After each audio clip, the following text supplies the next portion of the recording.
The morning air in Noel, Missouri usually smells of damp pine and river water, but on October 6th, 1989, a heavy, unnatural silence hung over the bank of Noel, broken only by the rhythmic ticking of a wall clock. A bank cashier pushed through the front doors, expecting the familiar hum of the morning routine. Instead, she found the lobby bathed in an eerie shadow. The massive steel vault stood wide open like a gaping, hollow mouth in the wall. Inside the reinforced room, chaos reigned supreme. Stacks of documents were scattered across the floor like autumn leaves. It was a crime scene of contradictions, where a fortune remained untouched while a heavy, bulky burden of metal had mysteriously vanished. The most chilling detail was not the stolen money, but a single lens of glass reflecting the dim light. The bank manager, Dan Short, was gone. He had vanished into the humid Missouri mist, leaving behind only questions and a growing dread. Part 1. The Rising Secret. Noel was a town where everyone knew your name, and doors remained unlocked at night. Dan Short was the pillar of this community, a man of precise habits who never left his bedside glasses behind unless something went terribly, violently wrong. When investigators entered Dan's home, they found a kitchen trash can overturned and a struggle written in the scuff marks on the floor. It was clear the manager hadn't walked out. He had been dragged into a dark, desperate nightmare. At the bank, the FBI discovered a chilling professional touch. The security cameras had been blinded with black spray paint. Then, with surgical precision, a .45 caliber bullet was fired into the lens, ensuring the mechanical eyes would never speak their secrets. Strange logic governed the thieves. They ignored nearly $1 million in crisp, light banknotes. Instead, they labored to haul away 600 kilograms of heavy coins. The sheer physical effort required for such a choice baffled the veteran federal agents. For 5 days, the state of Missouri held its breath while police combed the Ozark Hills. The search ended abruptly when a group of fishermen on Grand Lake, Oklahoma, spotted a dark, rectangular shape bobbing slowly in the murky, gray water.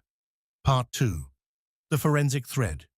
It was a scene of calculated cruelty that horrified the seasoned officers. Dan Short had been duct-taped to a chair and weighed down with heavy chains and a concrete block. The killers intended for the deep lake to swallow their secret forever. Nature, however, refused to cooperate with the murderers. The gases of decomposition acted as a grim buoy, forcing the body to the surface. The very biology of death became the first witness to testify against the men who committed this atrocity. Lead investigator Liddell Farley stood on the shoreline, treating the vast lake as a microscopic crime scene. His persistence paid off when a local fisherman discovered a stray piece of wood and a discarded weathered strip of silver duct tape nearby. Forensic scientists in the lab worked under high-intensity lamps, matching the wood grain to the chair used in the drowning. Then, they found the holy grail of forensics, a single, pristine fingerprint preserved on the sticky underside of the tape. Suspicion turned toward the Nagurski brothers, Joe and Shannon. They were local drifters with volatile tempers and sudden, unexplained wealth. Despite having no steady jobs, they were suddenly seen driving polished new cars and spending thick wads of cash everywhere. Part 3. The Missing Shadow. The police set a clever trap, pretending to clear the brothers of the robbery while asking about illegal firearms. Joe fell for the ruse, admitting they owned .45 caliber pistols. The investigators now had a thread, and they began to pull hard. Further evidence emerged when a stolen heavy-duty chain hoist was linked to the brothers' property. This mechanical device explained how two men could move the massive weight of the coins. The physical puzzle pieces of the heist were finally snapping into place.